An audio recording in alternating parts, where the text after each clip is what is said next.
This is Jason J. Lewis, the voice of Superman on Justice League Action. This is Mark Waid, writer of Superman Birthright. And you're listening to The Krypton Report. And you're listening to Krypton Report. Up in the sky, look! It's a bird! It's a plane! It's the Krypton Report! The All Things Kryptonian podcast, including Superman and Supergirl. We discuss games, movies, cartoons, TV shows, and comics. Find us on Facebook, Instagram, YouTube, and Twitter. Hello, I like your t-shirt. He likes your shirt? I like yours too, Tyler. Thank you. She likes hanging around. Welcome to the Krypton Report. Today's episode is a very special episode. I'm talking with someone whose Superman stuff is far past my imagination. That's right. A collection so amazing that I feel like I should just get in my car and drive right now. I am welcoming a fellow Superman fan, ambassador, friend, and collector, Mr. Roy Thomas. Welcome, Roy. Thank you. Hi, Tyler. How are you? Happy Saturday. Happy Saturday. Gotta love recording on Saturday mornings. Oh, yeah. It's wonderful. As you can see some of my meager collection behind me, but a lot of my stuff is this way. Yeah, it looks great, though. This is what I call the Cave of Solitude. My little basement room here. That's terrific. It looks great, man. You got everything well situated. You know, one of the best things my wife and I, when we found this house, was having the basement like this. That way I can put all my collectibles in an area and they're not in the way of, people coming over to the house or whatever. And right. It just makes it nice. I see you have your own special room. When we moved here, we lived in a huge house. And when the boys moved out, they got older. We moved into a little ranch. And the only thing we wanted, my wife wanted cathedral ceilings upstairs. I wanted a basement that was finished so I could bring my collection down. I didn't have nearly as much, but over the last 22 years, I've really added to it. The thing is about having the entire basement is that now we have to store all of our stuff in the garage. We don't have any extra room down here because Dad's got it all. But my basement is separated into two areas, into a Superman area, the vast majority of it. And then I have a Batman bar and a Batman area off to the side that I'm pretty proud of. That's awesome. That's exciting. Yeah, it's funny. Like I'm going to send you later a meme that is hilarious. It's a picture someone made. It's like a house plan and it says like, master bedroom, kitchen, then it says Superman collection. Like my wife, every time we've looked at a house, she always tries to find that room for me, like, yes. I don't know if you can tell, like my wife plays piano and sings, and so like her piano's back there. Wonderful. My basses are over there. For Christmas we got the kid-sized drums and guitars. So like, this room serves as not only like the Superman room, but like our music room and everything. So we always try to find our basement party central. Yeah. That's why I love the basement. Any get-togethers, we're always down here. I've always got somebody over, whether it's a kid or somebody from the neighborhood or somebody from the comic store or one of my, there's always somebody over here. And we just invite them in. I sit in my art room where I'm at most of the time and talk and, just talk about comics. And the whole thing is this. I came to believe that I used to be partners in a comic book store. It's still there, but I got out. And comic book stores, for the most part, are dingy and dark, and they thrive on their regular customers. And I think guys don't mind, or at least they may even want it that way, because when a bunch of grown men get together and they want to know, who's more powerful, Wonder Woman or Power Girl, and could Superman beat Captain Marvel? These kind of fanboy conversations, they don't want other people listening in on it. When we're geeking out, we just want to stay at our little dark comic book store and geek out on what we love and whatnot, without, because if anybody else were to hear us, somebody not into comics, they think that we were a bunch of school kids the way we but I've been into Superman my entire life. Back in the 50s, there was George Reeves, and my father was kind of a rake. He, well, womanizer, this and that. What I learned about truth and justice in the American way and how to be a man, I learned from Superman. And today, as I just told a reporter from the Comb Daily, there's nothing really funny anymore about truth and justice and the American way. We see it on the wane now, and it's more important than ever. And as for me, I'm proud to be a fanboy. I'm proud to be a Superman fan. I'm proud to love to draw comics. It's the true American art form. Yes. It is an original American art form, and I think it's got as much value. I don't believe in high art and low art. It's got as much value, this genre, as any other genre has. And as I say, I'm familiar with a lot of fanboys. All my friends are fanboys, and we're all happy that we are that way. I'm sure it's the same with you, Tyler. Oh yeah. Art, like you were saying, I taught a middle school art class not long ago, and the kids were creating things, and they were talking about whose is better, and I was like, the thing is, art is subjective, and I pulled up on the computer. I was like, here's a picture of Batman drawn by Bruce Timm, and I'm like, oh, Yes. Then I'm like, here's a picture of Batman drawn by Lee Bermejo. Mm-hmm. Same character, both good in their own way, but strikingly different in the art. Strikingly different. So I agree with you with the high and low art. The high and low art, and the thing is that I set out to draw comics. I went to Marvel. I got a work permit, and I went to Marvel at 16. And there I was an intern. I just stuffed rain holes and fetched coffee. But being around the bullpen, even though it was only a short while, because I ended up being drafted, taught me a tremendous amount just watching and learning. And went to the service, did some covers for DC, but then I went freelance. I've never looked back. I've drawn underground comics. I've drawn everything you can possibly think of to make a buck in my life, whether it's the history of the Black movement on the side of party stores, whether it's Disney characters on a basement, signs for building. I've done everything to make a buck, and it's held me in good stead to where now at my advanced age, luckily, I can pretty much handle pretty much anything that's sent to me. My card says everything drawn that can be drawn, and brother, let me tell you, Tyler, I've drawn everything to make a buck in my life. Everything. And I had a friend who came up to me, came down the basement, and he said, I had a Bad Emblem drawn in my basement, but I had M&M stuff on it, and I had some Coke stuff. And a good friend of mine said, "Are you decorating or are you collecting?" And I said, "Oh, decorating, I guess." He goes, "Well, if you're going to collect, you need to collect." And just that opened my eyes. And that's when I went completely Superman and Batman. I used to have Star Wars and Hulk, and I got rid of all that stuff, put it in the basement, and decided, in the garage.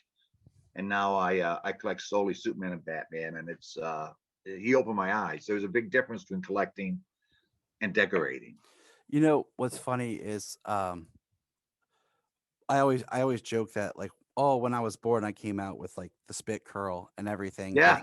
Some of my earliest like pictures my mom has is like me in my Superman pajamas. Yeah. And she has a picture of me crying next to the washing machine in my Superman pajamas. Because she was washing them, and I was, wanting to wear them. And I've always been that kind of like, I want to collect things, display them. Mm-hmm. My kids, when they come down here, they don't understand, why can't I touch daddy's toys? Like, no, we don't play with this toy. And they just look at me like, what, daddy? Are you going to open that one? No. Why not? Well, Daddy? I have a 5-year-old granddaughter, and since she's been a little baby, I've allowed her to play in this one little corner right here. And she's got it piled up, because my philosophy on my at least my general philosophy, my general approach to collecting was this. I knew that I was never going to be able to keep up with the guys that buy the huge hundreds of dollars statues. Yeah. I wasn't going to be able to be like those guys that sink thousands into their man cave and they build, places in airlit chambers into their wall with lights to put their figures in and all that. Everything I've done is homemade. I've done it myself. Even like this. Let me see if I can see it. Like this thing right there. You said it's a big Superman out of wood. Mm-hmm. Right there. Everything is homemade. My philosophy was this. The same guy who told me, asked me if I'm decorating or collecting, told me that big pieces you're always going to have. They're always going to be, somebody's going to sell them. They're always going to be around. But the little things, the $5, the $10, the $20 things that people throw out, those things, because of their rarity and their scarcity, will become worth more money as time goes on. True story. A gentleman I saw on eBay spent $3,500 on a Spider-Man, the first Spider-Man popsicle sticks. No popsicle, but the sticks and the wrapper. From Good Humor, he paid $3,500 for. So I started going, not cheap, but I haven't spent. I think the most I've ever spent probably is $100 on something Superman. Other than barter, and I have Superman's cape that I bartered for a Wonder Woman picture. Yeah. The city of Kando, which I bartered for another picture, that kind of stuff. But as far as spending money, huge amounts, no. I just See, pause it 1 second. I want to get Sure. something to show you that I did at 11. Hold on. sure. Thank you, Tyler. Oh, no When problem. when we talk about being affected by Superman as little boys, I did this at 11. My mother was the one that printed for me, and she helped me with the story. But I'll just hold it up real quick. It's 2 pages, but it's all about, if you can see it right there. There's a little boy looking in a mirror. He's wearing a towel and his dad's socks, but in the mirror, he's Superman. And this was me, thing about me pretending to be Superman as a little boy. And I've had this thing now for 59 years. My Wow. mother protected it for me, and you can see it's all about a kid pretending to be Superman. He's been a great influence in my life, as I'm sure anybody that's been into him, he's been an influence in their life. I'm not really happy now with everything that they're doing to Superman. I'm a purist. It's a case of, excuse my French, damned if you do and damned if you don't. The character writers have to make the character fresh. They have to keep him relevant and current and up to date. And fanboys want that. But then the second there's some kind of change, whether it's to his uniform or to his curl, they gripe. They don't like it. Oh, what are you doing? How dare you? And I guess I'm kind of one of those kind of people, I guess. I mean, I get it. I go back and forth, you have the suit, the character, the image that impacted you, that stays with you. But it's like, at the end of the day, I don't own the character. So it's like, I can only be angry about so much. I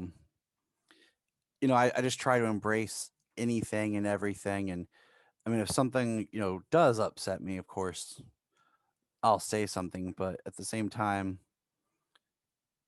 I What are you gonna do about it? yeah, like Yeah. I can complain, or I can just be like, okay, and just let it go.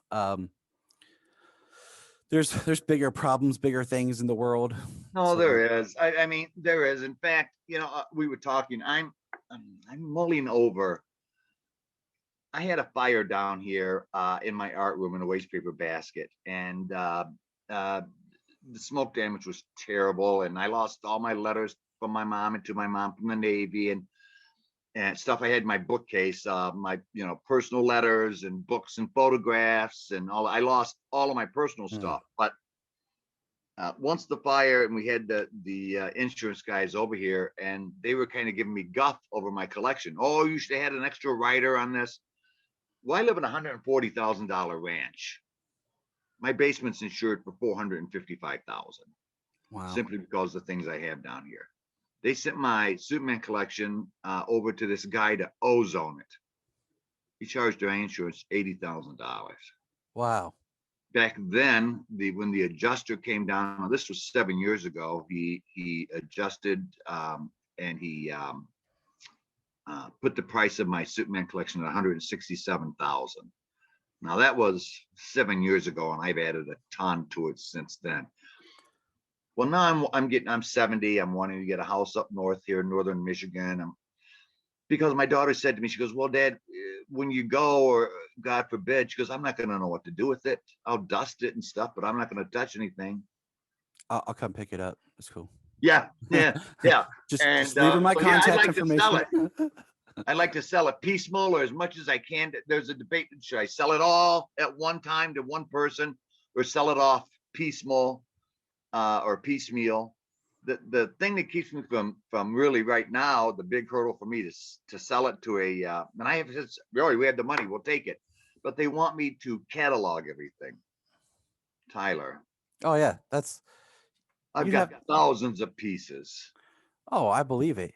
I mean, just looking at behind you, like, yeah, it's you can see, and that's just a small part. It goes all the way to the back and around, and I've got S's on my floor, and over on this side I've got. It's insane. I don't know if do you know how long it would take me and my wife to catalog? It would take months, weeks, certainly, to do all of this. Yeah, exactly. I mean, it comes down to like the one thing I've thought about with collecting. You're talking about people who get the high end and keep up. Yeah. Is sometimes it's about you. Like what you like, what you want. You can get trapped in the I gotta have it all, everything. And especially, I mean, nowadays there's so much that's made in variants and little differences, and they know that collectors go crazy over it. Okay, look at the Funko Pop that's out. The Funko the 12-inch.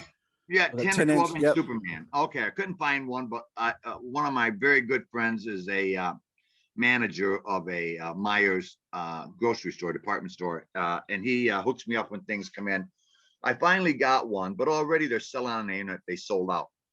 And in lieu of statues, what I started doing was my own 3D kind of statues, one of a kind. I don't do doubles. I have one right here that I did just for my Superman table. Oh, that's awesome. And I've got a Superman table that my sister-in-law's old dinette set that I painted blue and red. And let me see if I got, hold on, I'll get you one more. Hold on. Okay, sure. Admire the man's collection here. Anyone who's listening, you really need to watch the YouTube video just to see the beauty of this man's astounding collection and rarities, and just what it means to be a lifelong collector at a time before people collected. Right. Well, my good friend, my old friend Neil Adams, every year at the Comic-Con here at the Motor City Comic-Con, I see him almost every year, and we sit and we talk, and I will usually do him a 3D piece of one of his covers or something like that. His famous cover of Muhammad Ali fighting Superman. I was outraged as a boy. I wasn't going to pay $2 for that. That's ridiculous. $2. Now some guys want to sell it to me for $150, and I'm mulling it over. So what I did was I took the comic and I made a 3D thing of Muhammad Ali fighting. See if I get the light, fighting Superman. And what he did was he signed it for me. Oh, wow. So now I can't sell it.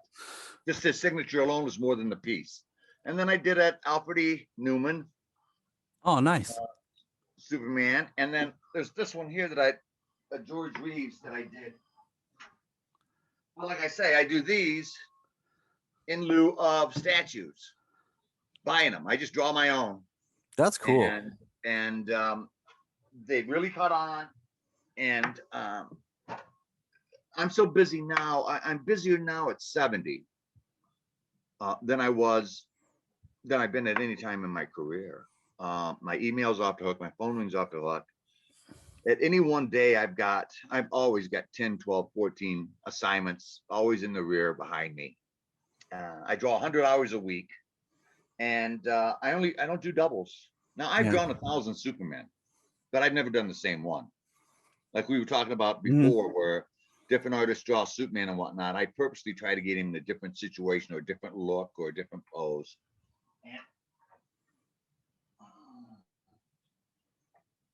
But for my money, believe it or not, with everything I do, for the last 10 years, the number one character, in my opinion, that I've drawn, Joker, Harley Quinn, Joker, Harley Quinn. Can you do me a Joker? He sells more, probably by 5 to 1, anything that I draw. He's undoubtedly the most popular comic character today in comics, Batman, the Joker. Everybody likes him. Everybody identifies with him, or not identifies with him, but everybody thinks he's cool. So on a weekly basis, I'll draw 2 or 3 Jokers a week for people, simply because, especially since Suicide Squad and Heath Ledger and Batman, Yeah. the character's taken off.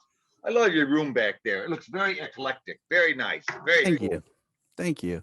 I'll take some better pictures here in a little bit and send them to you. Yeah, I'll send you some of my art room and my basement too. My basement wall is covered in artwork. I mean, I've been down here 23 years, and I'll bet you I've got 200 pieces hanging down here that I've drawn, and just, you know.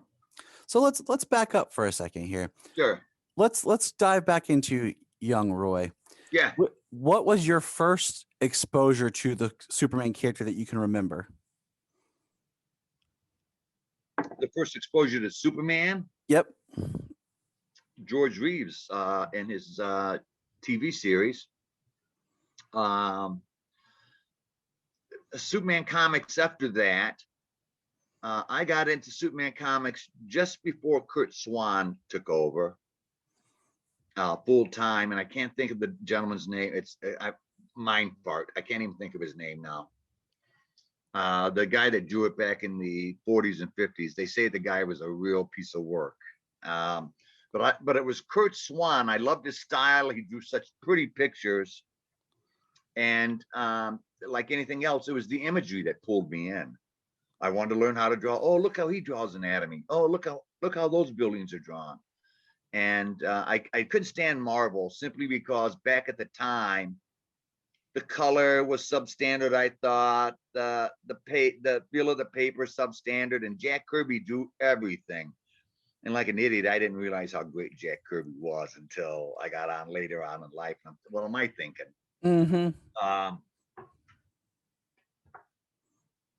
But it was by that time then, you know, even in as a teenager, when I went to the service, I always had a Superman t-shirt underneath my shirt, or you name it. He's always been a motivating character in my life. He really has. I'm just glad that every time a new movie comes out, I think, thank you, God, for letting me live to see this new movie. I'm just, you know, Warner Brothers today, though, I think Warner Brothers really, they need to take a page out of Marvel's book when it comes to putting out look how perfect Marvel put out their movies in conjunction with each other, so everything fits like a hand in glove. Yeah, I mean, that, not to dive down that whole rabbit hole, but you know, the big thing there was just, there was one person with a vision as a Right. producer who was an overseer, and Kevin Feige, or thing you're talking about. Yep. You know, and he had the vision, he had the idea, and he kind of controlled everything. Mm-hmm. And Warner Brothers had the idea of like, well, we'll be a creator-owned studio kind of thing. And that's, I mean, I get the value in both, but at the same time, having that one person overarching helps make the cohesion of everything. Yes. And Warner Brothers took the stand a couple years ago where they want to do standalone movies. Not so much these multi-character driven movies, but they want the movies to stand alone. Batman, Superman, without Batman being in it, vice versa. And even though they've had a couple of those, my hope is that the re-releasing of Justice League, I hope, will kickstart the franchise again. Mm-hmm. Because there are fanboys, like this one guy told me. He said, I don't care, good or bad. I don't care. Lousy special effects. I don't care. He said, I saw Aquaman and Batman and Flash in a movie together. And that's all that's important to me. But now word is that the whole franchise may be kickstarted again because of the Snyder Cut. Some people say it's just as boring. To make a 4-hour movie and then have HBO cut it up into 4 different days, give me a break. Do it over 2 days if you want. But this 4-day thing, I don't think the movie should be seen like that. I think there should be 2 hours of intermission, come back and finish watching the rest of the movie. But I just, it's like these characters are important to a lot of people. And it's nice to see their continuing stories. For me, without just going too long, is like, when I was little, Lois and Clark was on TV. So I watched, the TV series of Lois and Clark. Yeah. And then when I got to be a teenager and I was in high school is when Smallville came out. So then I'm watching teenage Clark in high school while I'm in high school. Yes. And then now we have Superman and Lois. And it's awesome because it's Superman as a dad and I'm a dad. Yeah. My kids are younger. So I like these connections with the characters. And I like that we're developing these characters more. Kind of reflection of you. Exactly. As far as you were in high school, now I'm a dad with kids and, things like that. Yeah, that's, it was Lois and Clark that ultimately became responsible for the death of Superman. Yeah. Did you aware of that? They wanted to marry him off in the comics. And when they found out that the TV series was going to marry him off, they had to come up with something else. And I think it was Dan Jurgens who said, hey, let's kill him off. And that's what they did. Yeah, I like that T-shirt, man.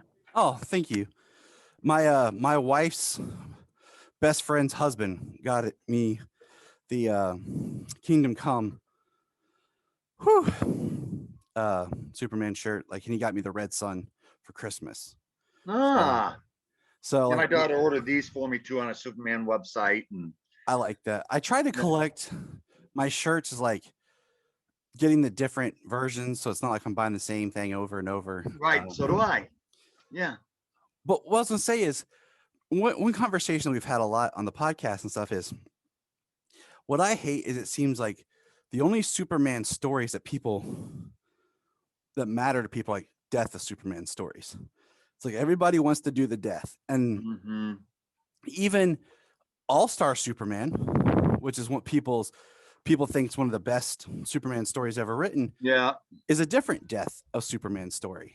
Yeah. And beautiful story, but again about the death of Superman ultimately. And to me, I like more of Superman stories of like the small stuff.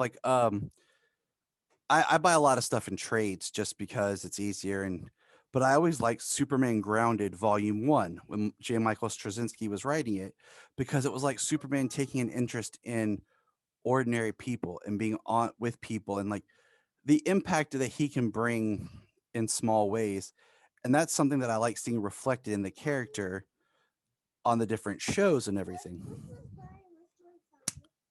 Baby girl, they're both Solomons. He's just got to try on what fits and what doesn't. Okay. You have your own pair of pants. Okay. Mommy will be home soon. Well, years ago in the Superman comics, years ago, back in the 60s, mid 60s, they started a little thing in the back that, back in comics, you used to get a full 15-page story, and then you get you used to get 3 stories in a comic book, and they always had a little 2 or 3 page story in the back about the character. And they started a little thing called Superman or The Secret Life of Superman, drawn by Kurt Swan. And the one where he came home from the planet, puts on his smoking jacket, and he just decides he's going to try smoking tobacco. Well, I see what these humans find in it. And he smokes a pipe and ends up crushing the pipe and all of that. But they did a lot of little stuff like that about trying to show you behind the scenes You know, he doesn't wear his glasses at home, but that was a long time ago.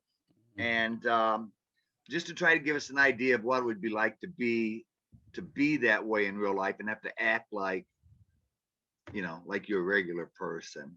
But there's been so many deep psychological discussions on Superman about, you know, how fast his brain works. Is he got a supercomputer as a brain? And if that was the fact, he wouldn't be interested in anything we've got going on down here, because his on and on and on. Remember the time when they got into the point where Superman could actually blow out a star, create other realities and things like that, and they had to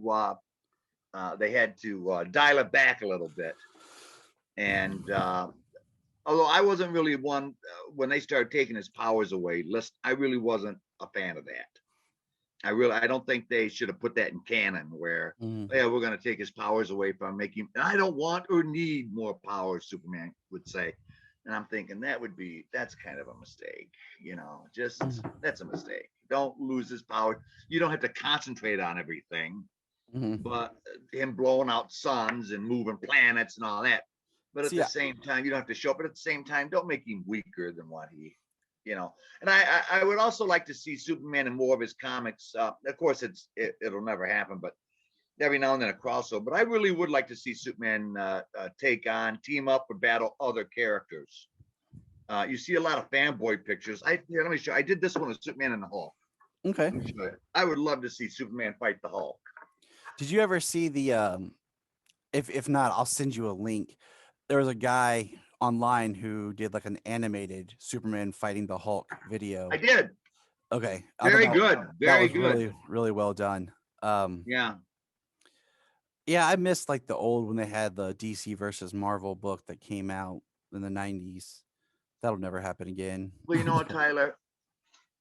For years, and it could still be so, the core target market for a comic book publisher were young boys between the ages of 12 and 17.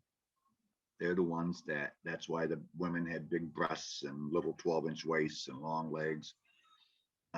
All the fighting, all the adventure, because they were aimed at boys.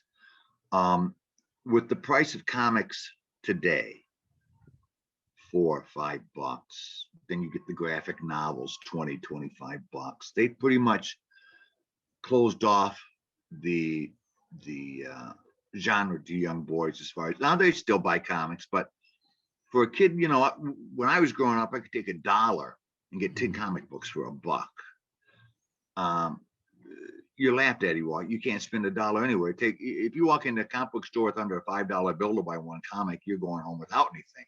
I'm very much against that, simply because it happened when the artists and the writers pretty much took on almost free agency, to where now, you know, you get a Brian Michael Bendis.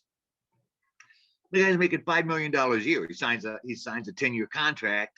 Look at Jim Lee. He signed an exclusive contract. He's worth millions. Jim Lee is, and you know, I watch him often on the internet. Yeah, I would highly recommend that. I go to Jim Lee's website, and he's always drawing somebody different. And that's a very cool bat emblem you got on the side of your arm there. Oh, yeah, thank you. I also have, you might appreciate this. It's my wife. It says Jania, my soulmate, in Kryptonian, right here on my arm. It's awesome. I signed my name in Kryptonian. That is awesome. I got that done 2 years ago for like our anniversary. It was shortly after our anniversary. I got it done. Well, I went just before we went overseas. I stopped in Alameda, California, at a tattoo parlor. Me and 3 or 4 buddies, and I didn't know what to get. I should have got a Superman emblem, but I wasn't. I don't know. My uncle was in the Navy, had a Black Panther. I get a Black Panther on my arm. It cost me $7. I get the thing done. We leave, we go into a bar, and I'm sitting there, leaving the next day. Woman sitting down the 2 stools away from me, and she looks over and she goes, "Oh, I really love your otter." My otter. And she goes, "I'm sorry, is it a squirrel?" I said, "No, lady, you know, the worst tattoo you could possibly imagine. When I see people with tattoos, I respect it, I admire it, but the pain, how do you sit there and handle that pain because even the little one I have, after a while, 2 or 3 minutes, it's like they've got a razor blade just hacking in your arm and stuff. I can't. See, I got that one right there. Oh, that's very cool. That one was Very. actually my mother-in-law bought me a gift card for the tattoo shop after I graduated college. It was right before I married my wife. It was actually right around the time Smallville was ending. I went and got it done. Any regrets about getting it that high? Nope. They say as long as you don't put it on your neck or on your hands, you're fine. I mean, in all honesty, I would have liked it to come down a little, a little bit, but it's fine. Yeah. So, and then I got. See, I can't do it now because I'm an old man. I'm on blood thinners and medications. There's no way I'd bleed out if I got a tattoo now. And besides, the tattoos are for the young, basically. The older you get, your skin loses its elasticity. A lot of the black tends to run or fade and things like that. So for a guy my age, I mean, nothing wrong with it, but I'd just be wasted money for me to go get a tattoo, you know? Mm-hmm. So, but I'm supposed to go out today now. I have to hit the art store, and there are, I had a friend of mine walk in a couple days ago, and he had a Superman flying. And as soon as he walked in, I knew it was mine.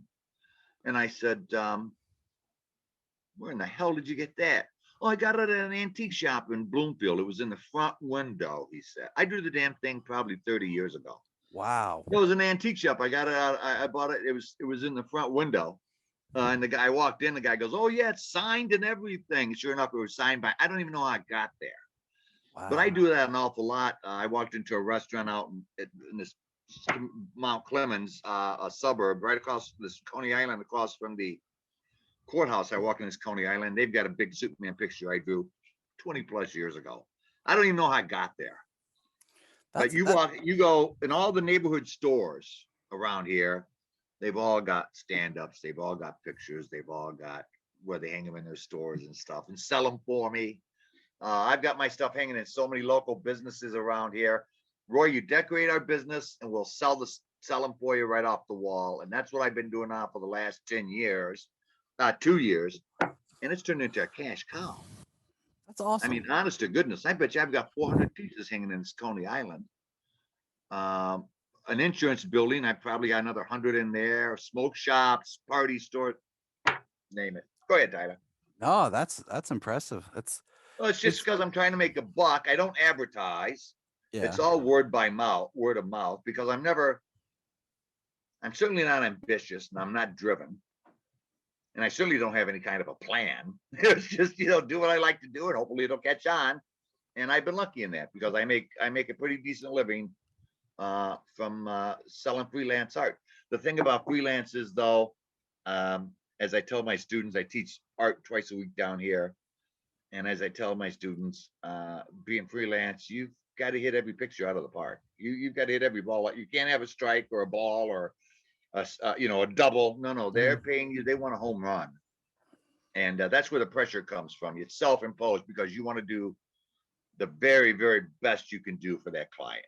Oh yeah, I mean, I'm doing you some pieces. I'll send them to you when they're done. Do you want those pieces to be? Do you want them to be able to hang up, or do you want them stand up? Hang up.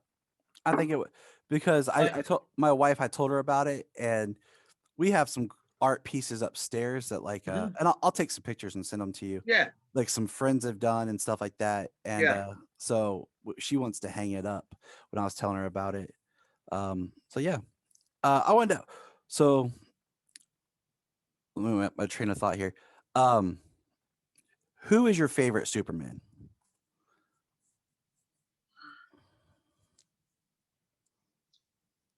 Well, they've all brought something to the role. And I agree with that. And like what I tell people when they ask me who my favorite is, I say, I picked the one that had the most emotional resonance with me. Well, that would be Christopher Reeves. That would be Christopher Reeves for me. Then probably George Reeves. I like Christopher Reeves' portrayal because he had a happy-go-lucky way about him. Mm-hmm.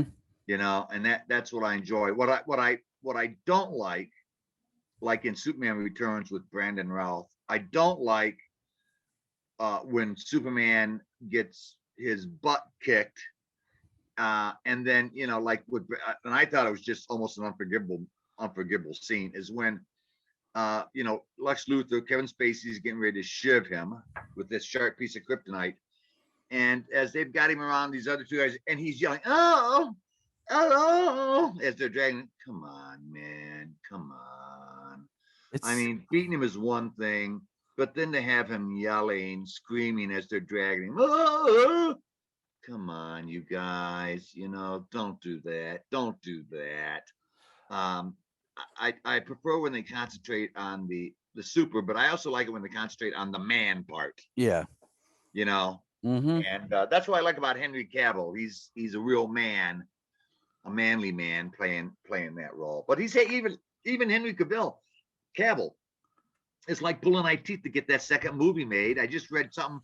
He was off of it, and then a couple weeks ago he's back on, and then yesterday and the day before they're saying no, he's off again. Because they want to go with a black guy for Superman, which I don't agree with. Not that I have anything against black people, but that's the other thing. This little controversy is the changing of the race of some of these characters. And it didn't bother me at all. But when Supergirl came out, Jimmy Olsen was DC's answer to Archie Andrews. Just like Chekhov on Star Trek was their answer to Davy Jones of the Monkees. I never thought about that. It's true. Yes. Oh, that's awesome. That's awesome. So when I completely lost my train of thought. You're talking about. I'm saying Jimmy Olsen. So here, Jimmy Olsen in the comics, famously redhead and freckled. Famously, because he was the answer to Archie Andrews. And then it seems like just by virtue of the fact that we're film, that we're a more important genre, they feel they have the license to change the characters or the situation of the characters into something totally different.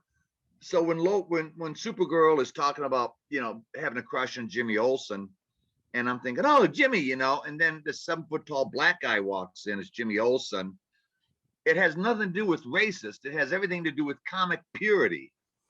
That's if how many white characters do we see? How many black characters do we see changed to white? And what would the reaction be if that happened? You can imagine.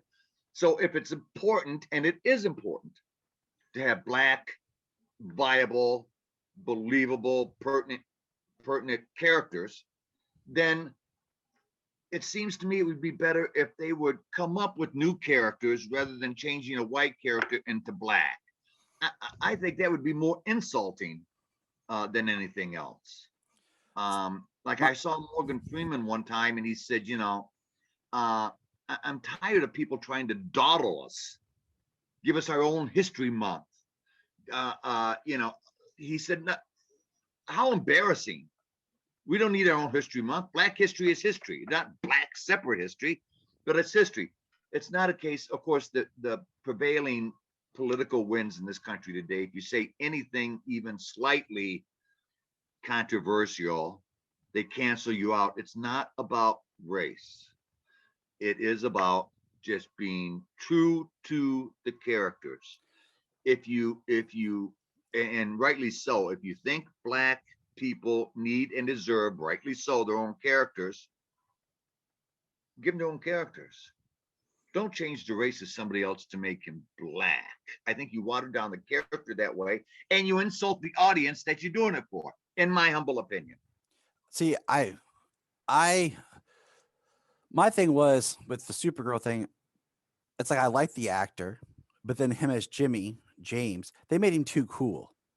Like they made James suave, and I'm like, Jimmy Olsen's a little bit more geeky. Like I always thought of Jimmy reporter. I always thought of Jimmy Olsen, even like when he grew up, more like a Peter Parker, type character. and they made him just too like cool and manly. Too suave. They changed the character in almost in every way.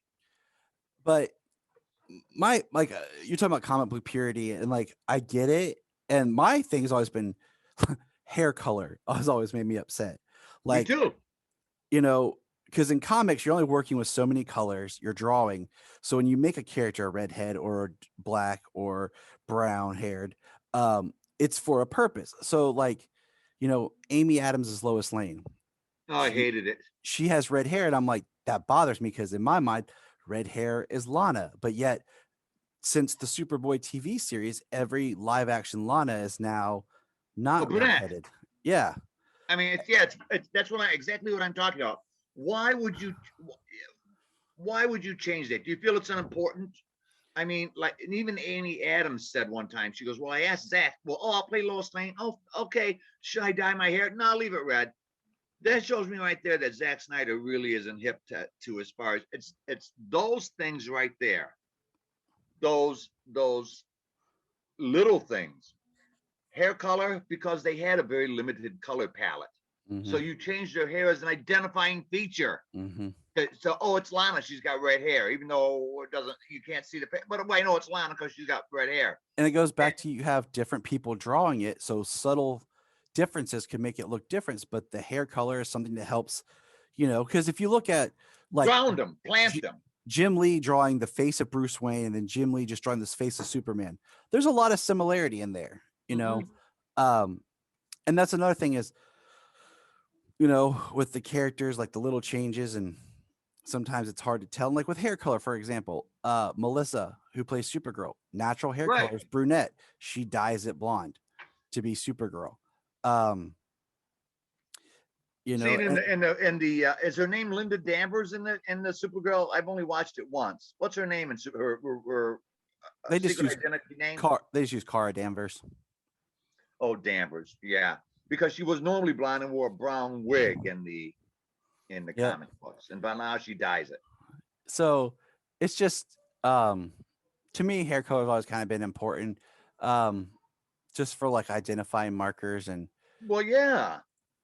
And it's one of those things like I could argue over it or I could be like, okay. But at the same time, I'm like, man, you want the purity to the characters. So, there's another example I was going to say. I can't remember now, but I know I've had brain farts all morning long. It's just one of those things. Like there's things I don't mind being changed. Like I actually really like Jason Momoa as Aquaman. Oh, me too. And what they're doing with that character. And, I like the idea that Orem, if you look at it in the movie, Orem looks more like your blonde-haired, blue-eyed Aquaman. Yes. But I like that they gave Aquaman the diversity and things like that. So like, me too. There's things I don't mind. And then, like there's things that work and don't work, but it's all. Well, that's what it is. It's not a question of race. It's what works and doesn't work. And I can even understand them wanting to change up, make it fresh, make it new. Everything's under the earth has been done already. All of that I agree. But again, if it's that important, then spend a little time and let's be a little more original. I'm sorry. I was gonna say, I think that HBO, Warner, whatever, has a potential great spot in doing a series just based on the Milestone universe. Yes. I was watching a documentary on Milestone Comics, and I was sitting there and I was thinking they have these great characters like Icon and Static Shock. And I'm like, Static Shock or Static, however, they he's become more prominent. But I'm like, just listen to like this documentary. I'm like, that's a whole world that you could invest in a series and do all these characters together in a universe. Yep. Why not do that? Why not that comic book was a very important comic book company creation for a lot of people. And why not invest in a whole rich universe with those characters? But I mean, that's one of those things like, all right. Every fanboy's got their look. As long as they maintain the truth of the story of the character. Uh, the hard lesson learned by Hollywood was that you must, as outlandish as it seems, you're dealing in fantasy with comic books. You have to make the movie at least where you take it seriously. Mm-hmm. You take the character and the story. These are real people for the movie. Their situations are real. It's when you fall into that trap, like Batman, the TV series, where you make it campy or you make it unrealistic. That's where you start having your problems because fanboys get mad at that stuff. Now I remember what I was going to say. Yes. I was going to say Smallville, Lois Lane. They introduced her as a blonde, but then by season 8, if you watch, they start dyeing her hair brunette and then a little bit darker. Yes. And then by Yes. season 10, she has that raven black hair Yeah. because it was like she was becoming fully Lois, you know, Yes. they wanted that right look. That's what I was going to say. Well, I'll tell you, I would, for me, for my money, I think Erica Durance from Smallville was probably one of the best Loises. I mean, she was so beautiful, and I thought she hit it perfectly. She's my favorite. And mine too. What's another interesting thing is if I were to just pitch you the character idea of Superman and Batman for some sort of film, Superman sounds like that's what you want on the big screen. That's your spectacle. Batman is your police procedural TV series. Mm-hmm, mm-hmm, mm-hmm. But then when you look at the history of the characters, Batman has, done better on film in the movies, and Superman has done better in TV series. Mm-hmm. We've had George Reeves, the Superboy TV series, Smallville, Lois and Clark, Supergirl, and now Superman and Lois. Yeah. Compared to the Batman, which only had Batman 66 and Gotham. Yes. TV series. So it's just interesting because of that, you get these characters, these actors who get to play these characters and spend more time with these characters. Like Erica Durant, she played Lois longer than anybody. Technically, yeah. So I would tune in just to see her. She was so beautiful and so fine. And wasn't it? I think it was Superman's mother in Smallville, whatever her name is. She played Lana Lane in one of the movies, I believe. Superman 3. I'm enjoying this. I think what we'll do is we'll wrap this up and then we'll get back together and do more. Sure. Later on, because I'm enjoying just the conversation. Because one thing that I always appreciate, like I did a conversation with a fellow Superman podcaster.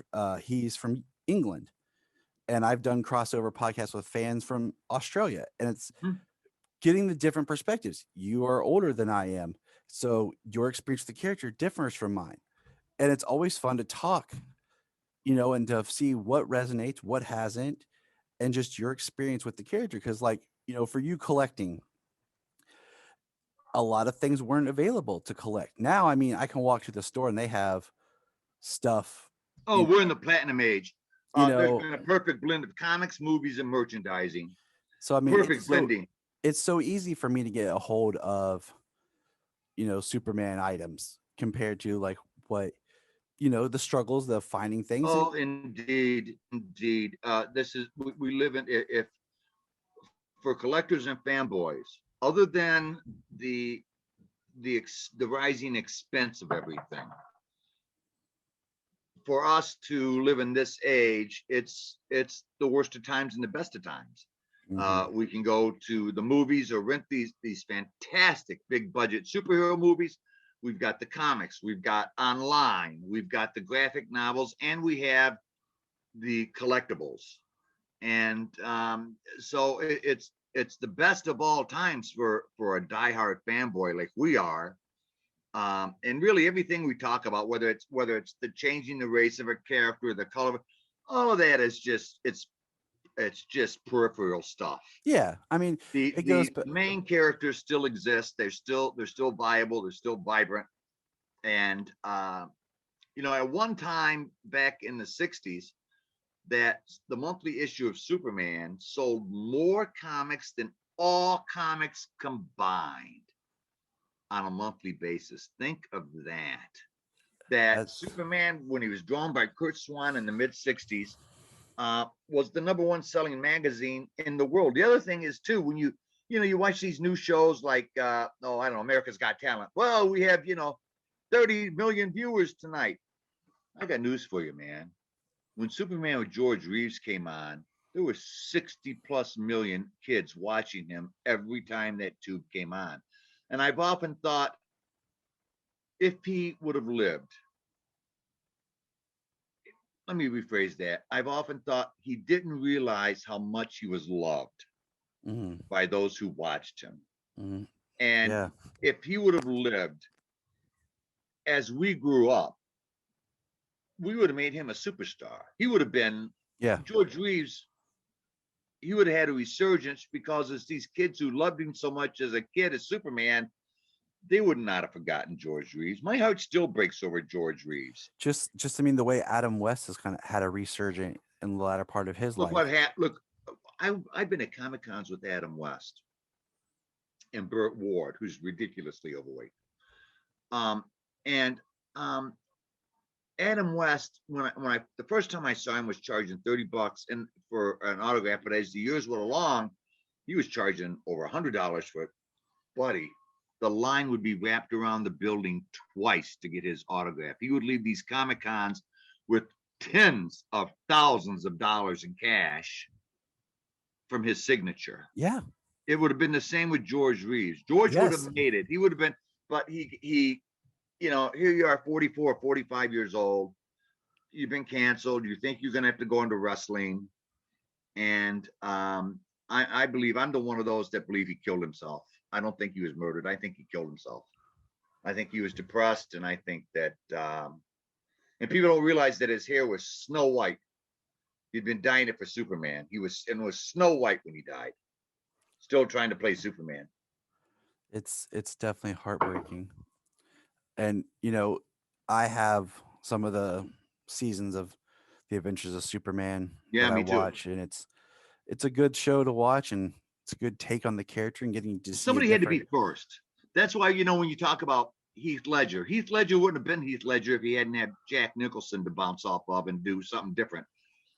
The first guy to do it really always should get the lion's share of the credit if it's never been done before. I mean, look at Jack.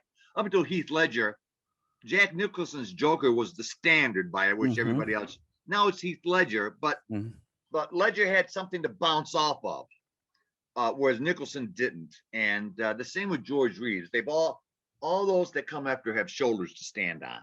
But the first guy doesn't. Well, I mean, Kirk Allen's was like the forgotten Superman, just because it was the movie serials, and they didn't. And then if you watch, like we did a comparison, the first movie serial, like the first episode, and then the first episode of the Adventures of Superman TV series, the storyline's very similar. The beats are very similar, and it's just, it's like Kirk did it, and then they made it better for George.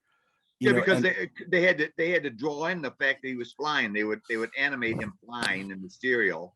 It's the same with the first Batman I watched, and the guy who played Batman in the serial played a thug in movies and B movies his entire career. And the uniform looks like somebody just took toilet paper rolls and twisted the, Yep, I have that. I do too. Batman serial. I like to collect and have the representation and look at what became before, because you can get so caught up in the now and not respect. Like, it's so interesting when I meet people who are, they claim to be big Superman fans or big Batman fans, but they have no knowledge or respect for anything other than the now. And I'm like, and I can respect them. Like, okay, you like what you like, but at the same time, like, it's great to explore where the characters come from, what they've done, like the different variations, what the different actors brought to the role. Like, I love George as Clark, and I think that's something that's important. Well, that was a big question. How come George Reeves played Clark Kent as like he did? Basically, he was Superman with a pair of glasses on. He didn't play the little milquetoast Clark Kent like Christopher Reeves. And I think that I always noticed that. It doesn't bother me, but I noticed that he was never. It was always the same guy, no matter what he was. And some of it comes down to, like, I got my good friend Brian. He's been reading Superman comics. He decided he was going to read. He started with Action Comics 1, and he's been reading it straight. Yes. And he said, the big thing is Chris's Superman is so iconic and his Clark is so iconic. But at the time, the comics didn't reflect what he did. Mm-hmm. He did something different from the comics and put his own spin on it through, the director and the writing and everything. And, we forget that. So to wrap this up, what is your favorite piece in your collection?